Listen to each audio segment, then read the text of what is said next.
로마서 15장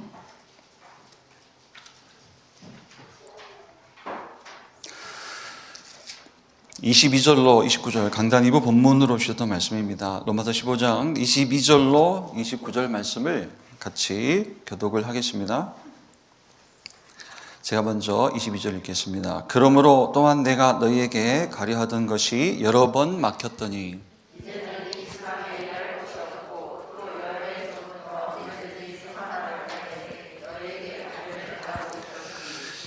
이는 지나가는 길에 너희를 보고 먼저 너희와 사귐으로 얼마간 기쁨을 가진 후에 너희가 그리로 보내주기를 바람이라. 이는 마게도냐와 아가야 사람들이 예루살렘 성도 중 가난한 자들을 위하여 기쁘게 얼마를 연보하였음이라.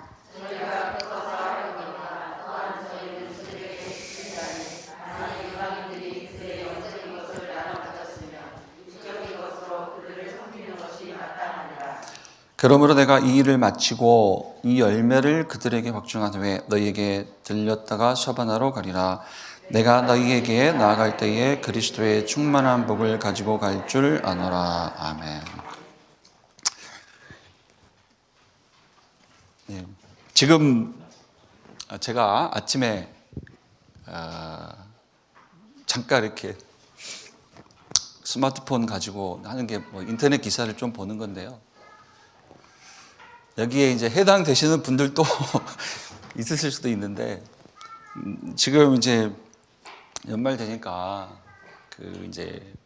우리 국내의 토픽이 되는 게 이제 종합부동산세. 뭐 눈빛을 보니까 관련된 분들이 계시는 것 같기도 하고요. 무슨 얘기냐면, 뭐 국내 2%의 부자들에게 매기는 뭐 종합부동산세, 이미 재산세도 있는데, 재산세도 있고 소득세도 있는데 뭐 중과세다 해서 이렇게 말들이 많고, 또 억울하게 뭐 특히 뭐 63세 그분 같은 경우에는 이제 자식들한테 손 안 벌리려고 젊은 시절부터 열심히 모으고 일해서 이제 월세소득으로 살아가는데, 월세소득 다 합쳐봤자 뭐 국민연금 다 합쳐봤자 200 몇십만 원인데 내가 무슨 부자라고 나한테 종합부동산세를 매기냐 하는 취지의 국민청원도 올리고요.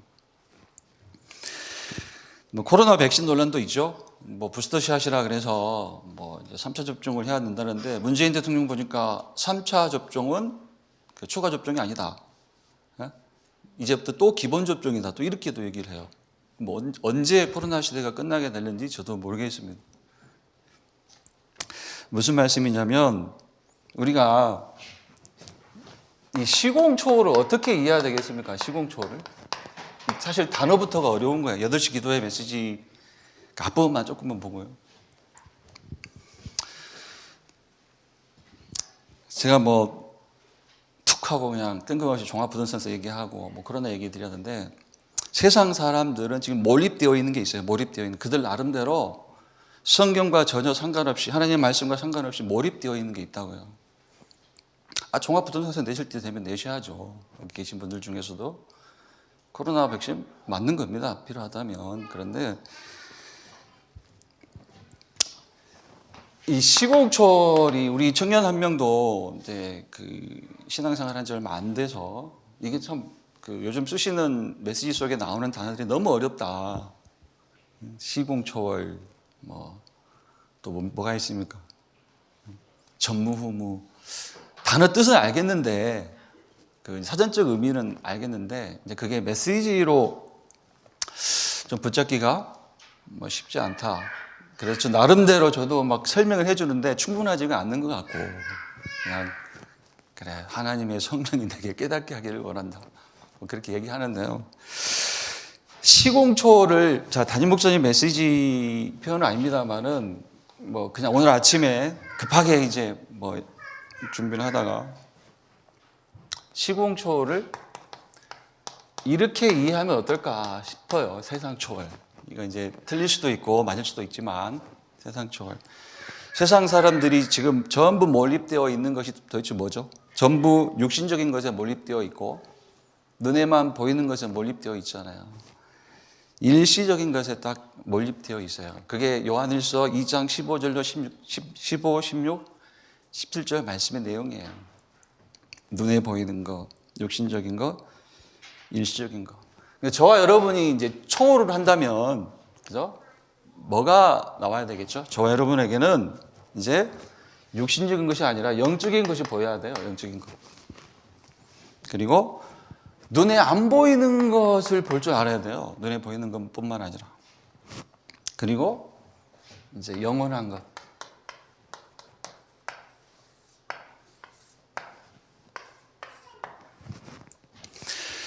시공초월의 축복이 그래서 뭐라고 정의를 하셨냐면, 자, 저는 이렇게 한번 생각을 해 보았습니다. 아침 기사를 보다가 사람들이 여기에 지금 몰입되어 있구나. 그런데 우리는 초월이다. 우리는 영적인 것을 보는 사람들이다. 눈에 안 보이는 것을 보는 사람들이다. 영원한 것을 가지고 가는 사람들이다. 그래서 시공간 초월이 뭐라고요? 시공간 초월은 우리의 수준과 우리의 능력을 넘어서는 응답이라는 거예요. 그래서 우리의 수준은 항상 육이에요. 항상 눈에 보이는 겁니다. 항상 일시적인 걸 좋아해요. 그런데 그 수준을 넘어서는 것이다. 그런데 시공초월의 축복을 우리가 찾는 게 아니에요. 우리가 도장 같은 데 가가지고 연마하고 수련해가지고 우리가 얻는 게 아니라 이미 우리에게 와 있다고 했어요. 이미. 한 가지만 이해하시면 돼요. 뭐예요? 저와 여러분이 정말 하나님의 은혜로 구원받은 자가 맞다면이에요. 구원받은 자가 맞다면 이미 저와 여러분은 시공초월의 축복을 가지고 있는 겁니다. 그렇죠? 하나님의 구원이요, 시공을 초월해서 임하는 거거든요. 근데 시공초월이라는 단어가 무슨 뜻으로 또 이해가 되죠?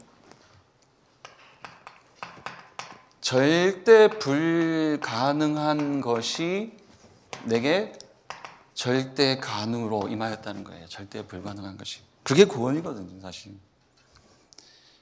바꿔보니까 좋죠. 복음, 구원의 축복. 좋잖아요. 근데 저와 여러분이 이 구원의 축복을 받는 것이 당연한 것입니까? 글쎄요. 우리가 당연필은 절대라는 메시지를 붙잡고 있지만 좀 생각해 보면 당연한 거 아니에요. 그래서 은혜라고 하는 거예요. 죄인이 의인으로, 그죠? 멸망받을 자가 그리스도 예수로 말미암아 의인으로. 의인이 뭡니까? 하나님과 영원히 함께하는 거예요. 마귀의 자녀였다가 하나님의 자녀로, 같은 얘기가 되겠죠. 그게 절대 불가능해요. 하나님 자녀됨, 의인됨. 그런데 그게 절대 가능으로. 그래서 말씀 하나를 정리하셨죠. 여기다가 이제 시공초월의 축복을 정리하시면서 에베소서 2장 6절로 8절. 2장 6절로 8절. 특히 8절 말씀이요. 잘 메고 있는 말씀. 우리 렘넌트들도 붙잡고 있는 말씀입니다. 내가 그 은혜로 인하여 믿음으로 말미암아 구원을 받았나니 이것은 너희에게서 난 것이 아니요 하나님의 선물이라. 그래서 시공초월의 축복도 멀리서 이해할 게 아니라 구원의 축복을 구원을 이해한다면 이미 내게 와 있는 축복이라는 사실을 이해할 수가 있겠죠. 그러면 이 시공초월의 축복을 우리가 하나님이 주셨잖아요, 은혜로. 그게 구원인데. 그러면 이 시공초월의 축복을 이제 우리가 누린다고 했을 때 이제 이 누림이 다른 말로 바꾸니까 기도가 되는 거예요, 기도. 그래서 이제 이어지는 말씀이 기도가 뭐냐 이렇게 들어가는 거예요. 기도는 다른 게 아니고 이미 내게 임하여 있는 그 축복을 누리는 것이다. 그래서 이제 우리가 이미 우리의 것으로 가지고 있는 세 가지를 여기다 써시는 거예요. 세 가지. 첫 번째, 기도가 뭐냐? 뭐 성삼위 하나님의 오력 속으로 들어가는 것. 저와 여러분이 이거 가지고 있다고요. 이게 저희 것이라, 우리의 것이라고요. 다른 거에 몰입하지 말고 이 속으로 들어가라. 오력 속으로. 하나님 속으로 들어가라. 그리스도 하나님의 나라 오직 성령 속으로 들어가라. 그 얘기잖아요. 그러면 뭐 이렇게 그러면 9가지가 세팅이 된다. 이렇게 마치 이제 시퀀스처럼 순서처럼 얘기하셨는데 순서처럼 이해하실 수도 있고 그냥 뭐 오력 뒤에 나오는 3시대죠. 이렇게 순서처럼 쓰신 게 오력 9가지 세팅 3시대인데 3가지 중에 하나만 붙잡고 있어도 돼요. 9가지 세팅. 9가지가 세팅이 된다. 하나님의 것이 내 안에 세팅이 되고 내 안에 세팅된 것이 나를 통해서 이제 세상으로 현장으로 나아가게 된다는 거예요. 우리가 3초월 3초월 3회복운동 3전무후무 9가지를 헤아리고 있습니다. 우리가 지금 손으로 일단 외워야 되니까 헤아리고 있는데 저 뭐 2번 정도 얘기한 것 같은데 9가지는 한 가지예요. 결국은 제가 이해하는 9가지는 한 가지예요. 요즘에 보면은 9가지 세팅을 가지고 기도 설명 많이 하시잖아요. 아침 기도 9가지 세팅을 누리는 시간, 낮 기도 9가지 세팅을 적용하는 시간, 2개 다 비슷한 것 같은데 무슨 말인지, 밤 기도 응답을 정리해서 메시지화해라. 그러니까 아침 기도, 낮 기도, 밤 기도 가지고 이 세팅을 가지고 설명을 하시잖아요. 그런데 뭐 제가 이해하는 9가지 세팅은 9가지 그 아침이든 낮이든 밤이든 그냥 제가 그냥 제 수준에서 그냥 이해해 버리는 겁니다. 그냥 아침이든 낮이든 밤이든 말씀 하나 붙잡고 복음 속으로 깊이 들어가는 시간이 세팅의 시간이에요. 그 시간이 구원의 하나님 보좌에서 준비하신 구원의 축복을 누리는 시간이에요. 그 시간이 시공초월의 축복 누리는 시간이에요. 다른 게 아니고. 그 시간이 237 현장의 빛의 역사가 나로부터 시작되는 시간이잖아요. 그 시간이 하나님의 형상이 회복되는 시간이죠. 그죠? 그 시간이 내 안에 하나님이 심겨두신 생명이 회복되고 생명력이 살아나는 시간이에요. 또 그 시간이 말 그대로 하나님 바라보는 예배 회복 시간이잖아요. 그 시간이 나의 전무후무예요. 그 시간이. 다른 거 없어요. 나의 전무후무. 그 시간이 만약에 업을 가지고 있다면 업의 현장에서 그 시간을 간다면 업의 전무후무 시간입니다.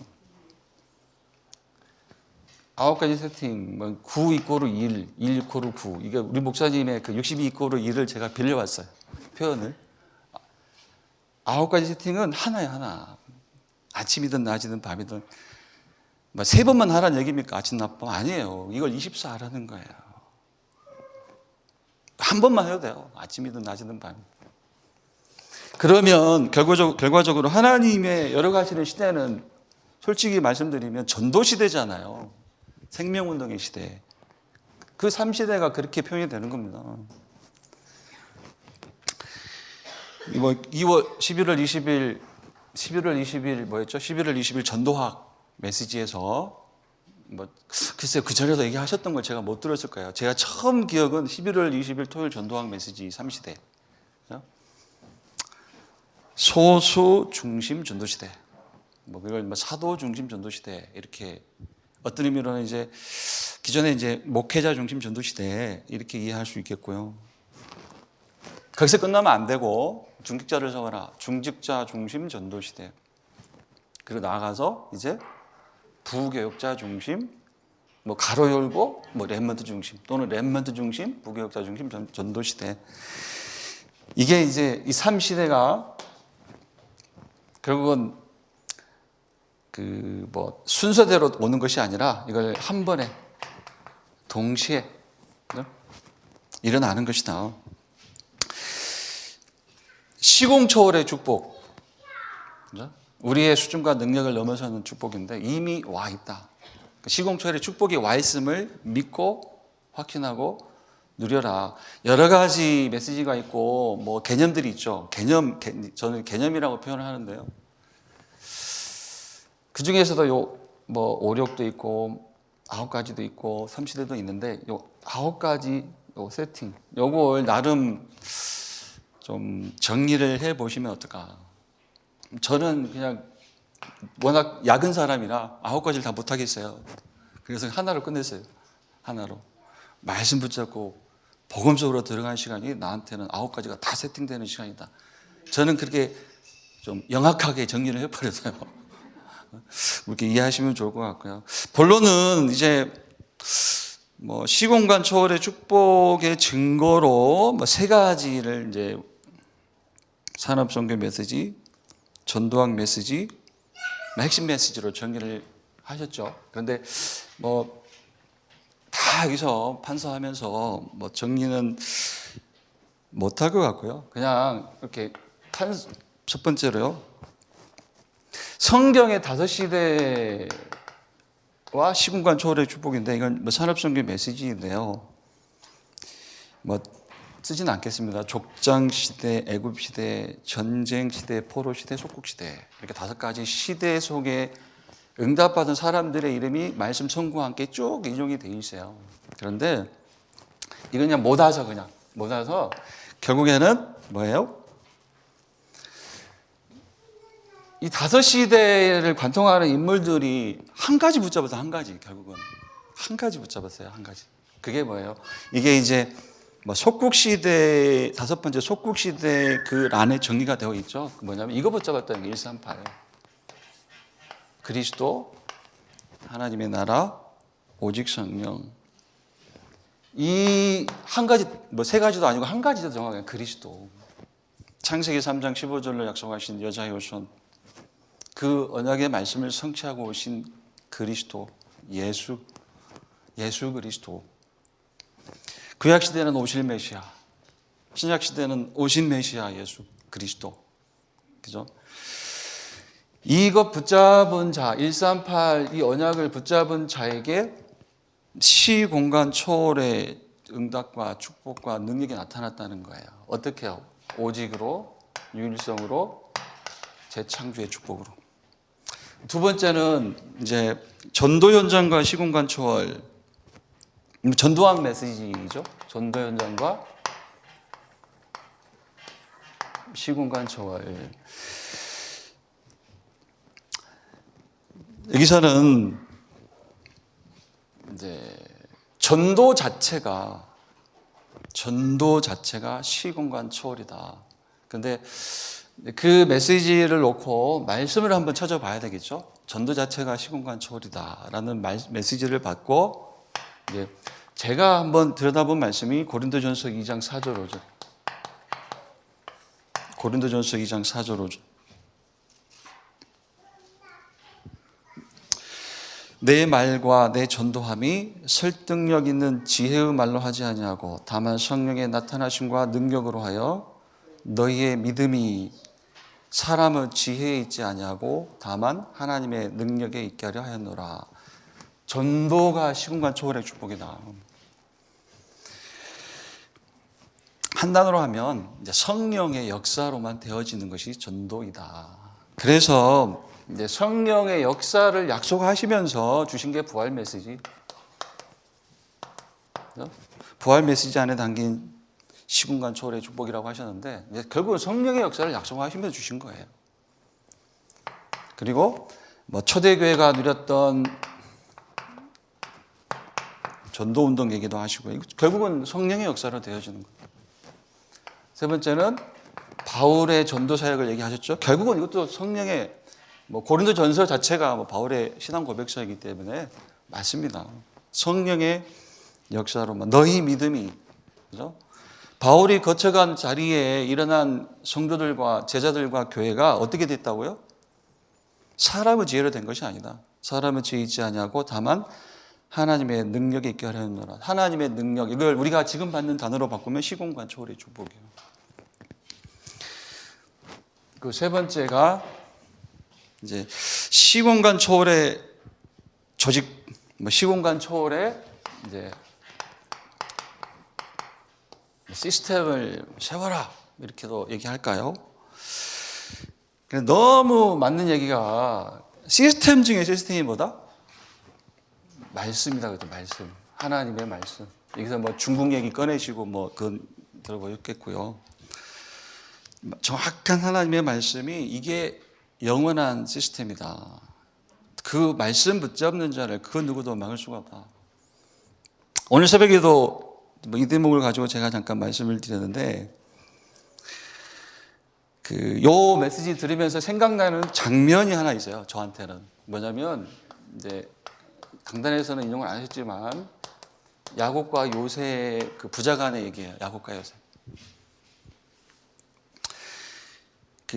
요셉은 그 세겜 땅, 그 가나안 세겜에 살 때 아버지로부터 우리가 이제 짐작을 하는 거죠. 장면은 나타나 있지 않지만, 특히 창세기 37장 1절에 11절 보면 평소에 아들 요셉과 아버지 야곱이 많은 포럼이 있었겠다라는 그런 짐작도 할 수가 있고요. 당시에는 정리된 문서화된 성경이 없었기 때문에 말씀, 곧 언약은 어떻게 전달돼요? 구술로, 말로 전달이 돼요. 실제로 노아의 대로부터 아브라함의 대까지 14대인데 14대 동안 어떻게 이 말씀이, 특히 창세기 기록, 이 내용들이 전달이 되었을까요? 구술로. 아브라함, 이삭, 야곱, 요셉까지. 야곱과 요셉도 분명히 이제 언약 전달을 했을 것이다. 말로. 대면하여서. 그렇죠? 대면. 그런데 어느 날 요셉이 어디로 가요? 애굽으로 노예로 끌려갑니다. 더 이상 포럼할 사람이 없어요. 말씀을 자기에게 포럼해 줄 사람이 없는 곳으로 가요. 흔히 말해서 비대면 시대로 가는 거예요. 그렇죠? 그런데도 요셉은 그곳에서 살아남았잖아요. 살아남는 정도가 아니라 다 살렸잖아요. 우리가 알고 있는 창세기 39장부터 45장까지 얘기죠. 이유가 뭘까요? 하나밖에 없어요. 아버지와의 그 대면하면서 전달받았던 말씀이 들어가 있기 때문에, 그죠? 들어간 언약의 말씀 때문에 요셉은 자기도 살고 다 살린 자가 된 거거든요. 비대면 시대라는 단어도 이제 우리가 익숙하다 못해 이제 지나간 단어가 됐죠. 작년 2020년 코로나 터질 때만 해도 비대면 했잖아요. 낯선 단어 했잖아요. 근데 지금은 비대면 시대라는 단어도, 비대면이라는 단어도 좀 옛 단어가 돼버렸어요. 그런데 우리는 한평생 80세, 100세 살다가 가겠죠. 길게 살면 그렇게. 우리 부모님들이 지금 슬하에 두고 있는 자녀들도 그렇게 이제 슬하에 두고 있기 때문에 자녀들의 인생 스케일을 또 가늠하실 수가 있겠죠. 그런데 저와 우리 후대가 죽고 난 뒤에도, 그죠? 인류의 역사는 계속 될 거예요. 언제까지요? 마태복음 24장 그 말씀의 때까지. 어쩌면 사람과 사람의 비대면뿐만 아니라 개인적으로나 시대적으로 말씀을 볼 수도 없는 시대가 올 수 있어요. 그러니까 성경을 읽을 수도 없는 그런 엄혹한 시대가 올 수 있다고요. 우리 때는 아니겠지만 주님이 주신 마태복음 24장 25장 그 말씀의 시대가 된다면, 그죠? 성경을 볼 수도 없는 영적 비대면 시대가 올 수도 있어요. 그죠? 그래서 어쩌면 지금 우리 렘넌트 한 명에게 말씀이 들어가게 하는 이 사역이, 그죠? 이게 진짜 어떤 의미로 시대와 미래를 살리는 사역이라는 거예요. 그 렘넌트에 이르기까지. 그 얘기를 드리고 싶어서, 결국은 말씀이 시스템이다. 그 얘기를 드리고 싶어서 야곱과 요셉의 얘기를 해봤고요. 우리 렘넌트들, 글쎄요, 나하고 말씀 함성 대회하면 내가 질 것 같아. 나 편하게 성경 찾아보고 이게 익숙이 돼가지고 외웠던 말씀도 까먹어요. 이상하게. 머리에 들어왔던 말씀도 생각이 안 나요. 이제 성경 암송 대회하면 내가 질 것 같은데. 그죠? 그리고 말씀이 시스템이 되면 뭐가 만들어진다? 이 단어도 참 저는 제 기억으로는 지난주 토요일에 처음 더 하셨겠죠. 언젠가. 근데 제가 기억을 못하는 거겠죠. 테두리. 그죠? 테두리, 바운더리가 만들어진다. 말씀 시스템을 가지면 이제 기도의 테두리가 만들어진다. 이렇게 말씀을 하셨습니다. 기도의 테두리. 엉뚱한 것에 몰입을 하지 않는다. 세상 사람들 테두리는 육신적인 거, 서론 얘기했듯이, 그죠? 눈에만 보이는 거, 일시적인 것이 그들의 테두리라면 이제 영적인 것, 눈에 보이지 않는 것, 그죠? 영원한 것, 이게 우리의 뭐예요? 테두리가 된다는 거예요. 우리 집중할 것이 된다는 거예요. 그러면 당연히 그 응답들이, 이 기도의, 이 테두리, 이 기도의 응답이 또 이렇게 말씀을 하십니다. 나와 업과 현장에 그대로 세팅이 된다. 내 속에 하나님의 것이 세팅이 되고 업에 세팅이 된다. 무슨 말이라고 했죠? 업 가지고 작품을 만드는 거예요. 내 업 가지고 동역자, 업 가지고 전도자의 보호자, 업 가지고 전도자의 식중이 된다는 겁니다. 그리고 모든 현장에 세팅이 된다. 결국은 꼭 필요한 곳에 하나님의 말씀 운동의 시스템이 만들어진다는 거예요. 8시 기도회는 뭐 이렇게 좀 보고요. 벌써 시간이 많이 갔습니다. 많이 가는데요.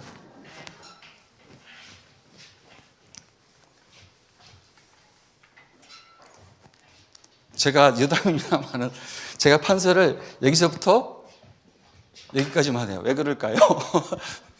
왜 그럴까요? 멀리 가면 페이퍼가 안 보여.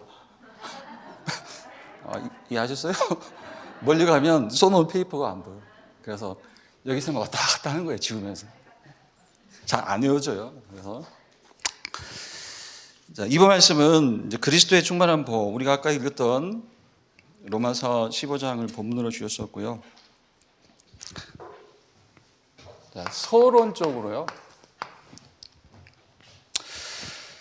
왜 예수를 믿어야 하느냐? 왜 예수를 믿어야 하느냐? 또는 뭐 우리 한 주 전 강단 하나님에 대해서 믿음이라는 제목을 기억해 보면 예수 믿는 것은 곧 하나님 믿는 거죠. 그죠? 하나님을 믿는다는 말이 그리스도 오신 예수를 믿는다는 것이고요. 같은 얘기가 되겠죠. 왜 예수를 믿어야 하는가? 이 앞부분에 이제 많은 그 서론으로 들어가시기 전에 하신 말씀이 많이 있지만 일단 이렇게 시작을 하죠. 첫 번째, 원래 근본적으로 믿어야 한다. 원래 근본적으로 믿어야 한다. 이걸 저와 여러분은 끄덕끄덕 하시잖아요. 수긍하시잖아요. 그렇지. 원래 근본적으로 믿어야지. 알고 있으니까. 복음을 알고 계시고. 이게요, 원래 근본적으로 믿어야 한다. 이게 강단에서 그 메시지로 주신 건데요. 이게 하나님의 선언이에요, 선언. 하나님의 말씀이에요. 이게 선포. 창세기 1장 1절도요, 태초에 하나님이 천지를 창조하시니라.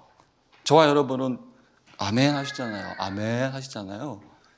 그 아멘이 나오는 게 저와 여러분이 구원받았다는 증거예요. 그게. 하나님이 구별하여 구원하신 자만 사실 알아듣는 말씀이죠. 태초에 하나님 천지를 창조하시니라. 아멘 하시잖아요. 원래 근본적으로 믿어야 한다. 인간이 원래 그렇게 설계가 됐대요. 설계. 디자인 됐다고 할까요?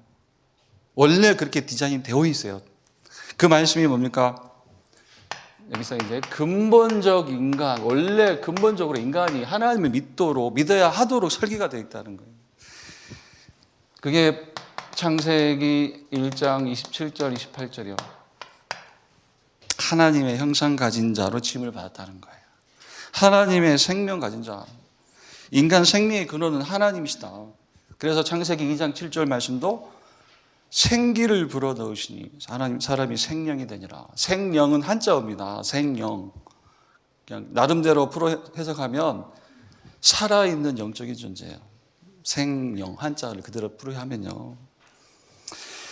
그리고 이 인간에게 하나님이 말씀을 주셨습니다. 창세기 2장 16절로 17절. 선악을 알게 나무씨가 먹지 말라. 먹는 날에는 정령 죽으리라. 이거 가지고도 많은 얘기를 할 수가 있겠지만, 먼저요, 그냥 인간에게 주신 말씀, 요걸 순종할 때 이 말씀을 순종하는 것이 하나님의 말씀을 믿는 것이 하나님을 믿는 것이기 때문에 이 말씀을 듣고 믿고 순종하는 것이 하나님을 믿는 거거든요. 그런데 창세기 3장 1절로 6절 누구에게 속습니까? 사단에게 속죠. 사단에게 속아서 하나님 말씀에 불순종을 해요. 하나님 말씀을 안 믿어요. 곧 하나님을 안 믿은 거예요. 대신 누구를 믿었어요? 사단을 믿었어요. 하나님을 안 믿고 사단을 믿었어요. 곧 사단의 말을 믿었어요. 참고해서 로마서 6장 16절 말씀 보면요. 로마서 6장 16절 말씀 보면 순종함을 받는 자의 종이 된다고 했어요. 그러니까 인간이 하나님 말씀을 안 믿어요. 곧 하나님을 안 믿었어요. 사단의 말을 들었어요. 사단의 말을 그대로 믿었어요. 사단의 말을 믿은 결과가 하나님 말씀에는 불순종이에요. 더 이상 하나님께 속한 자가 될 수가 없어요. 순종함을 받은 자, 그때 그 순간 순종함을 받은 사단의 종이 되는 겁니다. 영적으로. 이걸 가리켜서 하나님을 떠났다라고 얘기하고요. 창세기 1장 27절을 인용해 보니까 하나님의 형상을 상실했다, 잃어버렸다고 얘기를 하는 겁니다. 하나님의 형상을 잃은 상태, 조금 빨리 가겠습니다. 좀 스킵도 하고요. 하나님의 형상을 잃은 상태, 그게 에베소서 2장 1절로 3절이요. 영적으로 죽은 자가 되고요. 영적으로 죽은 자가 된 증거로 헛헛한 우상을 숭배하고요. 3절 말씀 본질상 뭐예요? 진노의 자녀야. 육신만을 쫓다가 지워버렸네요. 아까 육신적인 것, 눈에 보이는 것, 일시인 것만 쫓다가 하나님의 진노를 피할 수 없는 자리에 섰다는 거예요. 영원히.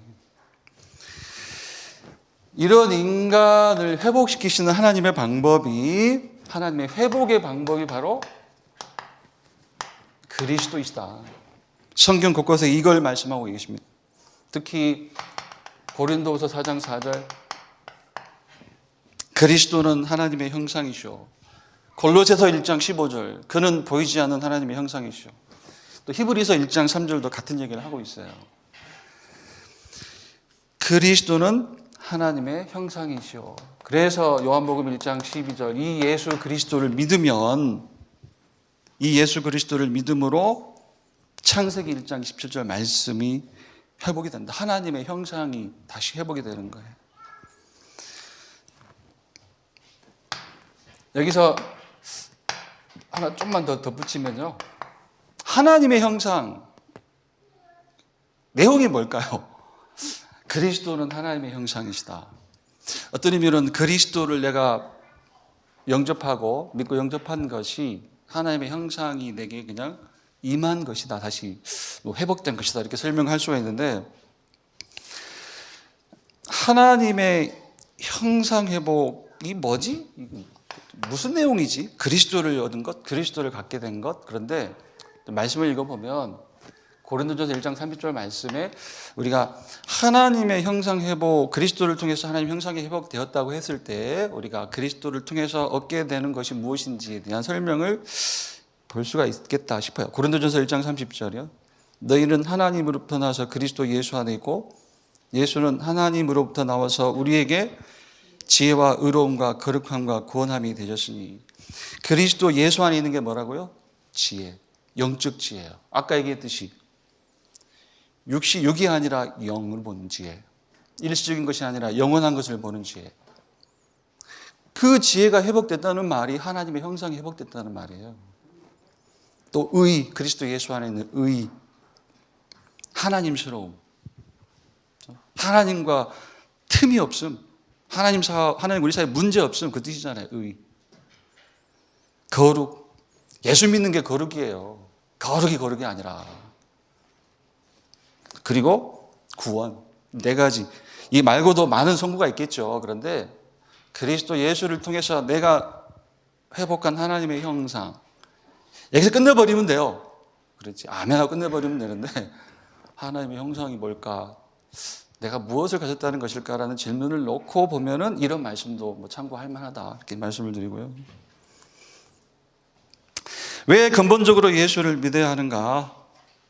예수 그리스도를 믿음으로 그렇죠. 하나님의 형상이 회복되어야 하기 때문에 원래 근본적으로 믿어야 한다. 그렇잖아요. 우리가 복음편지 읽어도 왜 인간은 행복이 없는가? 그 질문이 굉장히 도전적인 질문이에요. 우리는 많이 듣고 읽었기 때문에 뭐 내용을 알잖아요. 그런데 처음 본 사람한테는 그게 메시지예요. 왜 인간은 행복이 없는가? 너 행복 없어.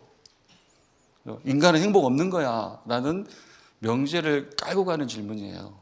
인간은 원래 행복이 없어. 하나님 떠났기 때문에 행복이 없는 거야. 떠나게 한 존재가 있어, 사단마귀. 지금도 역사에 너에게. 하나님 만나야 되는데 만나는 길이 너한테는 없어. 그 길을 주셨어. 뭐 그런 메시지가 쭉 나가잖아요. 왜 인간은 행복이 없는가가 선언이에요, 선언. 인간은 행복이 없다, 선언이듯이. 그죠? 원래 근본적으로 믿어야 한다. 이게 선언입니다. 하나님의 선언이에요. 저와 여러분은 당연하게 아멘하죠. 그런데 요걸 이제 못 알아듣는 사람들이 밖에 있다는 거예요.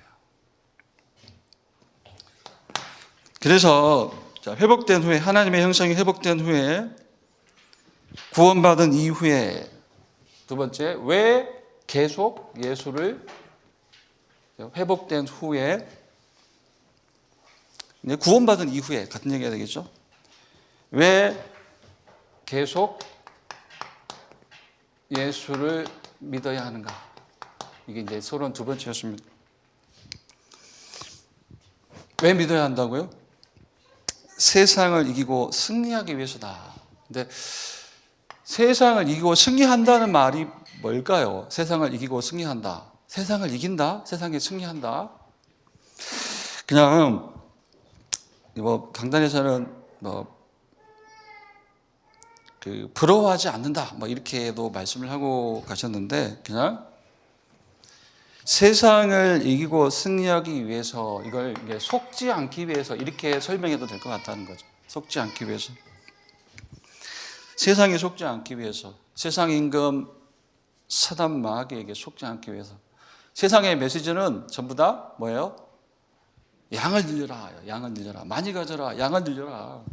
양 늘리는 거 좋아하잖아요. 통장에 양을 늘리고 뭐 부피 늘리는 거 좋아하잖아요. 한마디로 영적인 것 대신에 육신적인 거, 일시적인 거, 눈에 보이는 거, 그거 가져라. 이게 세상의 메시지예요. 그래서 속지 않기 위해서, 그런 의미, 이게 이제 세상을 이기기 위해서 같은 의미가 될 것 같고요. 그래서 우리가 붙잡은 말씀, 요한일서 5장 4절로 5절. 요한일서 5장 4절로 5절. 세상을 이기는 승리는 이것이니 우리의 믿음이니라. 자, 믿음으로 세상을 이긴다고 합니다. 그런 믿음이 뭐라고요? 5절 말씀 보니까 예수가 하나님의 아들 그리스도이심을 믿는 자가 아니면 세상을 이기는 자가 누구냐? 예수가 그리스도이심을 믿는 믿음이 세상을 이긴다. 또 하나 더, 로마서 1장 17절.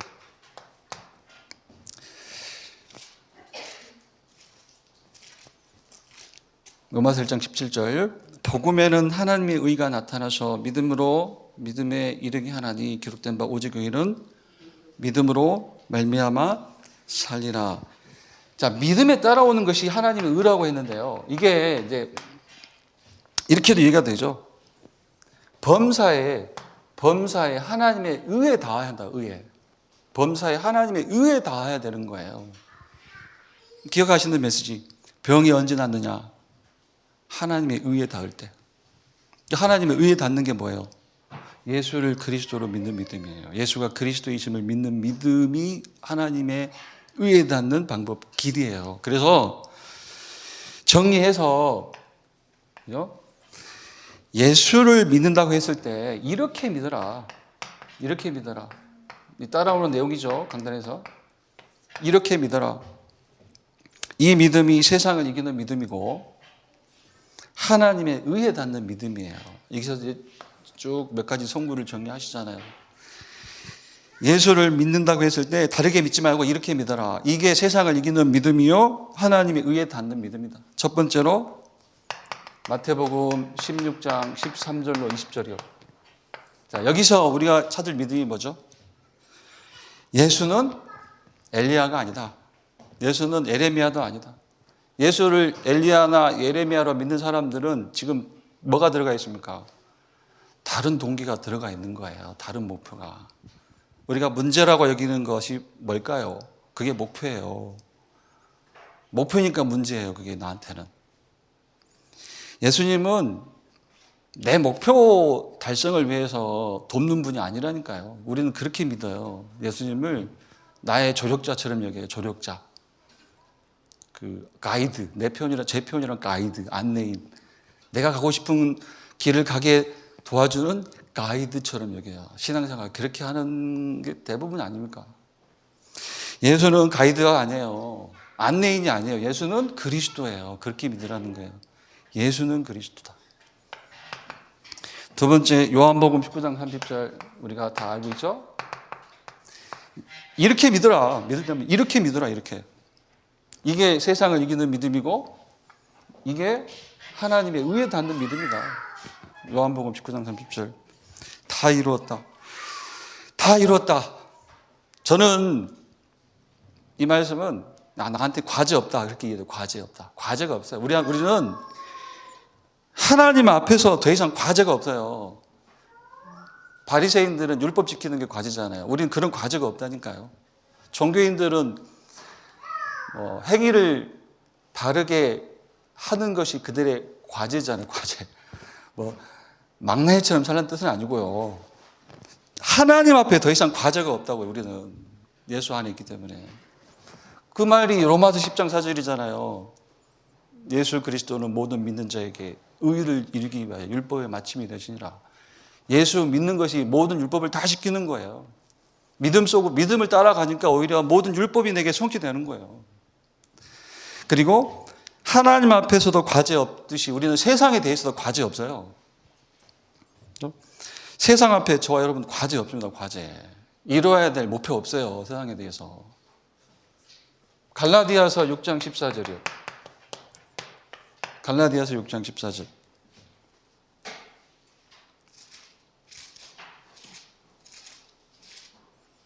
다 외웠던 말씀인데 까먹어가지고 뒤적뒤적 하고 있습니다.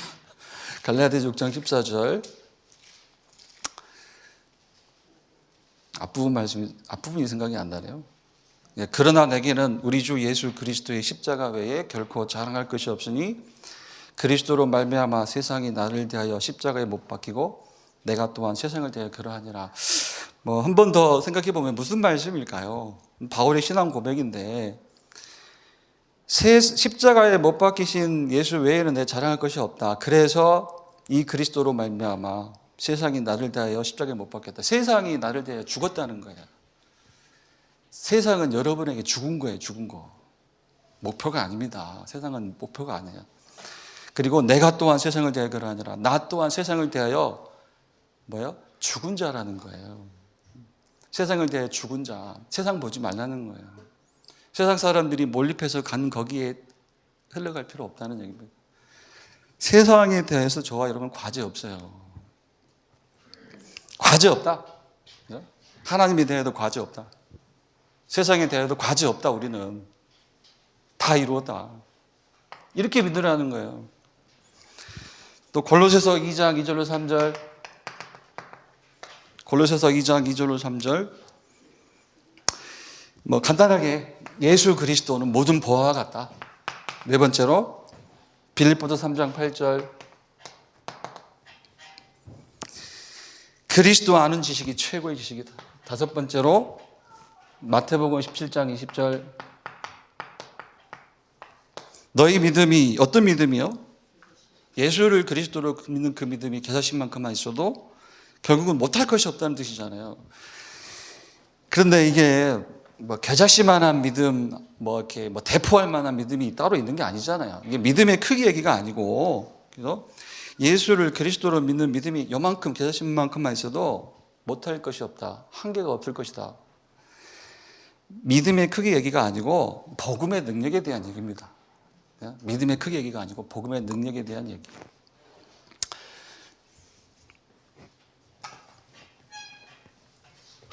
자, 왜 예수를 계속 믿어야 하느냐? 구원 이후에도 세상을 이기고 승리하기 위해서, 속지 않기 위해서다. 그리고 세 번째는요, 또 왜 예수를 믿어야 되느냐? 그죠? 이제 세상을 여기다가 이제 쓸까요? 타이틀을 세상을 살리기 위해서. 세상을 살리기 위해서 믿으라. 어쩌면 이제 우리의 신앙생활의 목표에 대한 얘기예요, 이건. 자, 그러면, 그죠? 믿음으로만 임하는 것이 뭡니까? 예수를 그리스도로 믿는 믿음으로만 임하는 것이 아까 8시 기도에서 언급했듯이 그게 시공초월의 축복이라는 거예요. 믿음으로만 임하는 것, 시공초월의 축복.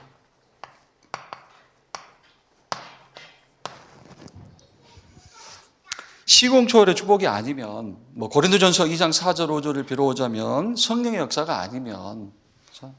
성령의 역사가 임할 수 있도록 내 인생이 세팅이 되지 않으면 절대로 세상 못 살린다는 거예요. 세팅이 되라는 거예요. 성령이 역사할 수 있는 인생으로 세팅이 되라. 세상 살리기 위해서 예수를 그리스도로 믿는 것이다. 그 믿음으로 임하는 것이 시공초월의 축복이다. 곧 성령의 역사이다. 그래서 뭐 8시 기도회와 중복이 되는 내용이죠. 여기서 이제 그 약속으로 주신 부활의 메시지. 좀 넘어가겠습니다. 이렇게 하고요. 그리고 정확한 말씀이죠. 시공초월의 축복을 약속하신 말씀 베드로전서 2장 9절. 여기서 우리가 누릴 3가지 직분, 영적 왕, 영적 제사장, 하나님이 약속하신 거예요. 저와 여러분에게. 영적 선지자. 가는 곳마다 흑암이 무너지는 영적 왕의 신분. 가는 곳마다 재앙이 떠나가는 영적 제사장의 신분. 주셨다는 거예요. 가는 곳마다 빛을 비추는, 그죠? 하나님 만나는 길을 비추는 영적 선지자의 축복. 하나님이 약속하셨다는 거예요. 세팅. 하나님이 세팅해 놓으셨다니까요. 우리 안에 세팅해 놓으셨는데 우리가 이걸 누릴 자세가 안 됐다 그럴까요?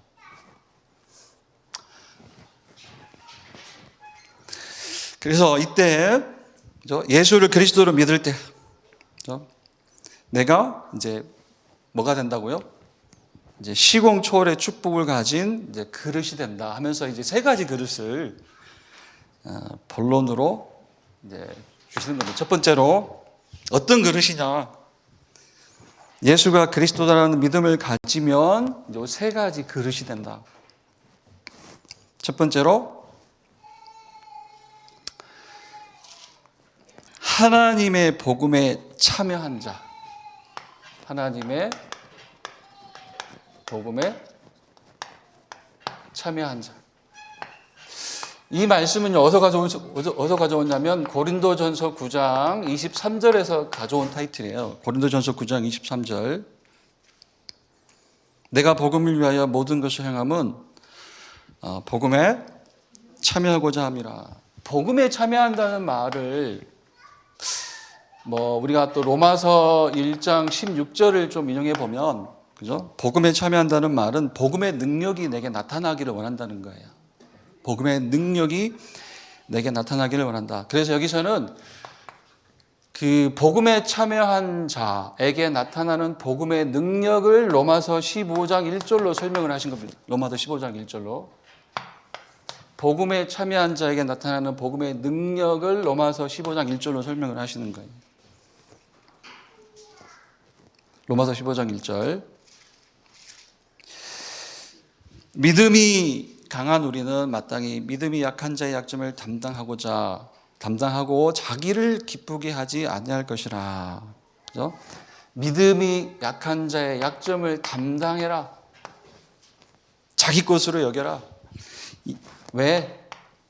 예수님이 우리의 죄와 연약함을 담당하셨듯이, 그 이사야 53장 4절 5절 말씀이죠.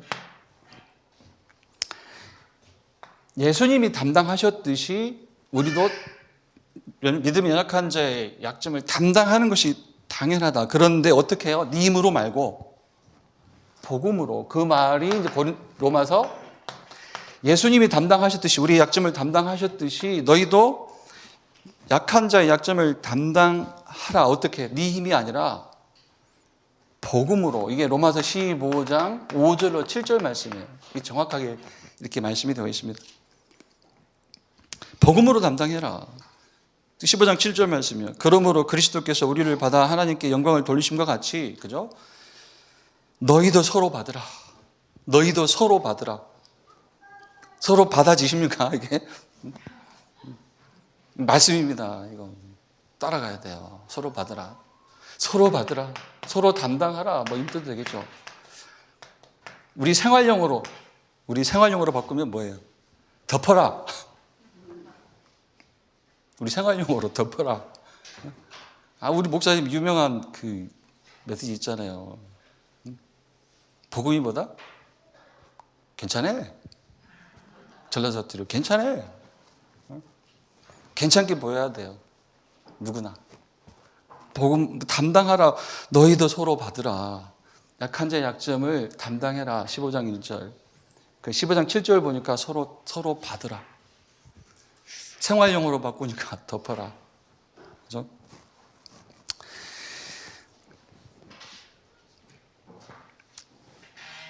두서없는 판서가 언제 고쳐질지는 모르겠습니다. 이게 몇 년 동안 판서를 하는데. 두 번째, 하나님의 복음의 제사장 직분을 누리게 하신다. 이게 우리의 그릇이라는 거예요. 하나님의 복음의 제사장 직분을 누리게 하신다. 로마서 15장 14절로 21절을 인용하셨고요. 자, 정확하게 15장 16절 말씀이죠. 15장 16절. 이 은혜는 곧 나로 이방인을 위하여 그리스도 예수의 일꾼이 되어 하나님의 복음의 제사장 직분을 하게 하사 이방인을 제물로 드리는 것이 성령 안에서 거룩하게 되어 받으실 만하게 하려 하심이라. 하나님의 복음의 제사장 직분. 왜요? 마가복음 1장 15절 무슨 말씀입니까?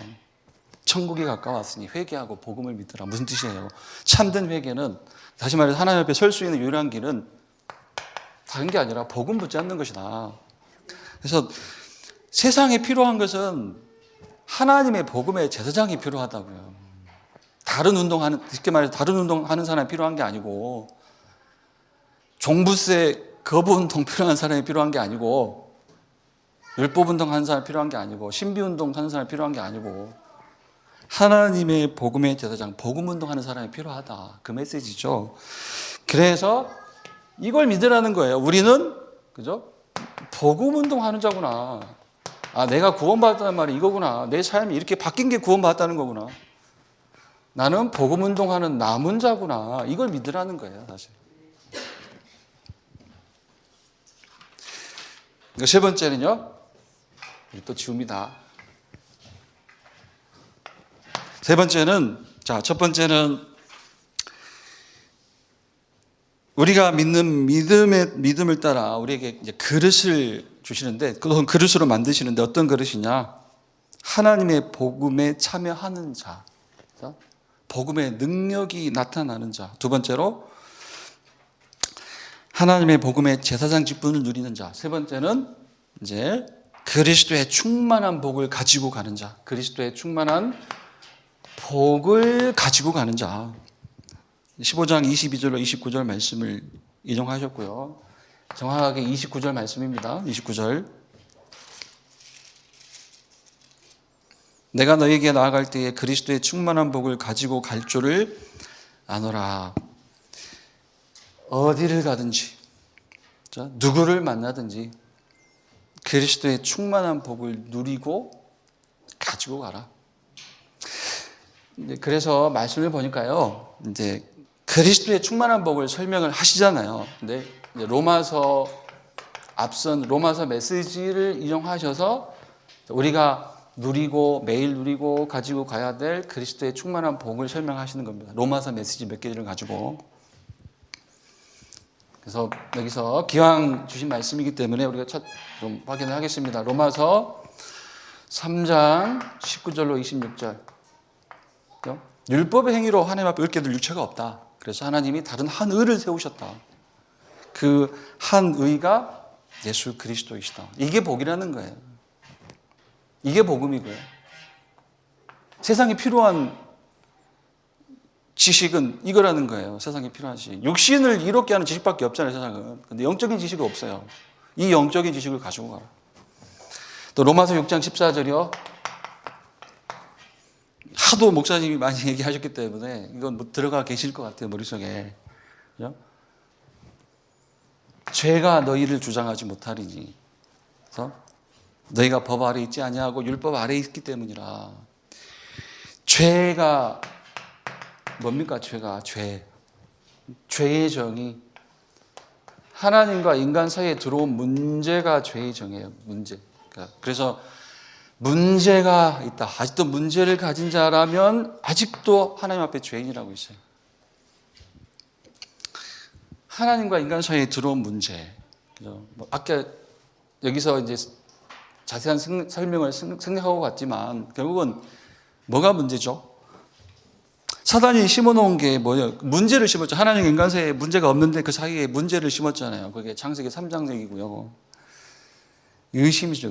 의심, 불만족, 불신앙. 그래서 불순종까지 가는 겁니다.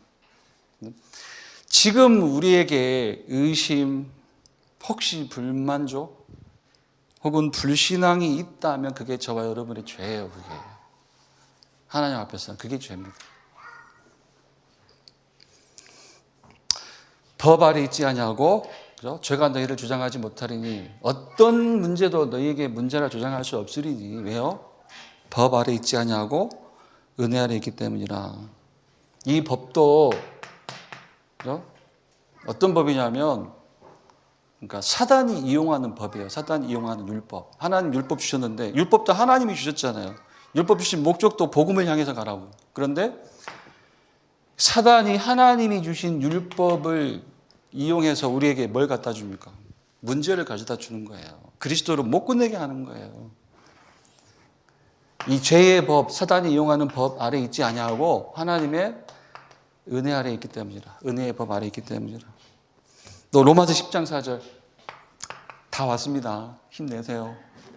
로마서 10장 4절. 자, 로마서를 가지고 이 복을 설명하시는 장면이에요. 내용입니다. 그리스도의 충만한 복을 가지고 가라. 그 그리스도의 충만한 복을 로마서를 가지고. 로마서 10장 4절이. 그리스도는 모든 믿는 자에게 의를 이루기 위하여 율법의 마침이 되시니라. 그리고 이제 로마서 5장 말미암아장을 여기서 다시 얘기하십니다. 이렇게 얘기하고요. 이걸 정리를 어떻게 해볼까요? 이게 이제 담임 목사님의 지난주 금요일 금요기도회 겸 장로회 총회 집중 메시지에서 또 오랜만에 쓰신 두 가지 키워드가 있어서 그냥 저도 한번 써봤습니다. 결국은 우리가 하나님의 복음에 참여한 자, 복음의 제사장 직분을 가진 자, 그리스도의 충만한 복을 가지고 가는 자, 이게 뭐냐면 이 세 가지가 이게 컨셉이에요. 컨셉. 우리의 컨셉. 이 컨셉이에요. 컨셉. 우리의 정체성이라 할 수도 있고 우리의 컨셉입니다. 그런데 이 컨셉을 갖는 컨텐츠가 뭐예요? 하나밖에 없어요. 이게 지금 서론으로부터 본론 1, 2, 3까지 막 달려왔는데 이 세 가지 컨셉을 갖는 컨텐츠는 하나밖에 없어요. 뭡니까? 예수가 그리스도이심을 믿는 믿음, 이 컨텐츠예요. 이 믿음 가진 자가 곧 복음에 참여한 자, 그죠? 복음의 제사장 직분을 가진 자, 그리고 그리스도의 충만한 복을 가지고 가는 자라는 얘기입니다. 컨셉과 컨텐츠, 이게 오랜만에 들려온 강단 키워드였기 때문에 제가 이렇게 써봤고요. 결론은 읽어보세요. 결국은 기도 제목으로 주셨습니다. 그죠? 본론 1, 2, 3 이 내용을 우리의 기도 제목으로 주신 겁니다. 그죠? 복음에 참여한 자 되게 하옵소서. 복음의 제사장 직분을 감당하게 하옵소서. 하나님의 그리스도의 충만한 복을 가지고 가는 자 되게 하옵소서. 기도 제목으로 주신 겁니다. 이 기도 제목이 실제 우리 성도와 렘넌트 현장에서 노래처럼 찬송처럼 나오고 그 응답이 나와 교회와 모든 관계된 현장에 이루어질 수 있기를 축원드립니다. 기도하겠습니다. 하나님 감사합니다. 하나님을 믿는 믿음을 주시고 그리스도를 통해 하나님의 형상을 회복하게 하시고 또 여기서 세상을 이기고 살리는 자리에 서게 하시니 너무나 감사합니다. 오늘 주신 말씀처럼 정말 복음에 참여하는 자 되게 하시고 복음의 제사장 직분을 누리는 자 되게 하시고 그리스도의 충만한 복을 가지고 모든 현장, 237 현장에 가는 자들이 될 수 있도록 축복하여 주옵소서. 예수 그리스도 이름으로 기도드립니다. 아멘. 찬송가 516장 찬송하시면서